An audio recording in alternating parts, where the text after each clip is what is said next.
like Mike, you went down to actually be the hitman on part of the new series with Renegades. That was part of a bucket list. Like, how did that come about? Right, so that was a bucket list for me. When I was in university, I was actually introduced to Star Trek by my university roommate. And at that time, one of our course assignments was to write a bucket list. So I had been watching Star Trek Deep Space Nine, fell in love with this new show. And so I said, okay, I want to own every episode of Star Trek. I want to be Garrick for a day. And I want to be in an episode with these Deep Space Nine characters. And so then Deep Space Nine goes off the air. I thought, okay, well, I can do the other two. And sure enough, did get all the episodes. And my daughter and I have been going out to Vulcan for their weekend convention every year for the last 11 years. One year, John Paladin, who does special effects for Star Trek, and I think he worked on the first Renegades as well, came and did a demo of how to do a Klingon. And I went up to him afterwards. I said, I've always wanted to do Garrick. Do you know where I could get some Cardassian pieces? He's like, wow, funny you should ask. He pulls out his phone, shows me a picture of some. He says, I have these in my basement. I'm like, I want to buy them from you. And so the next year, my wife had sewed this amazing costume. And she helped glue the 6 pieces of foam that I bought from John Paladin to my face and put on the makeup, and I became Garrick.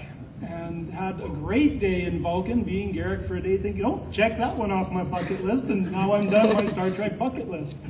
And I've since done that Garrick cosplay quite a few times. This summer at the 50th in Vegas, I did Garrick in a tux from the James Bond episode, Dr. Bashir, I presume, right? And had a lot of fun with that. And then, so last year, in the summer, I heard of this Renegades project. I thought, oh, this is cool. They've got some big Star Trek names in there. It's set after Voyager, which most of the Star Trek non-studio productions out there. Thank you. You're welcome. Take place more around the original series, you know, give or take, either just before or just after. So I was thrilled that it was something that was going to carry the story forward. I'm like, yes, thank you. And so I watched it and I thought, wow, there's some cheesy parts, but I thought that's there on purpose because, you know, throwback to the original series, right? And I'm like, oh, that's great. And I fell in love with this production. And I thought Adrian's portrayal of Captain Alexa was phenomenal. I'm a father of daughters, so I'm always looking for the positive role models out there, which is another reason I love Deep Space Nine. And I thought, this is fantastic.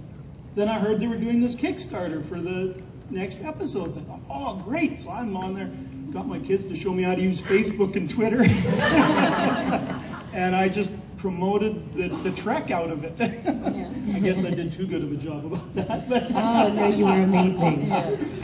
And then one of the perks on their Kickstarter was to actually be an extra, a featured extra in the episodes. And I thought, oh, that's out of my reach. And my wife's like, no, you gotta go for it. So I did a GoFundMe campaign and thought, okay, if I can get half the money, I should be good. And I didn't raise half the money. But my wife's still like, you need to do this. If you don't do this, you will regret it. So I'm like, okay. So yeah, we stepped out and charged the credit card and put that on there. So I did. I got to go down and be part of the shooting. And just to answer more of your question about taking the Star Trek out of it, the first day of filming was Star Trek, right? They filmed Walter and Nichelle. That's true. They had completed one day of filming. And then I wasn't able to be there for that day. I flew in the next day, got off the plane, and found out about these guidelines that had been released. And the next day talked with Ryan. Ryan took a group of us that had come down, a group of fans out to the Vasquez Rocks, where Arena had been filmed in a bunch of Star Trek episodes.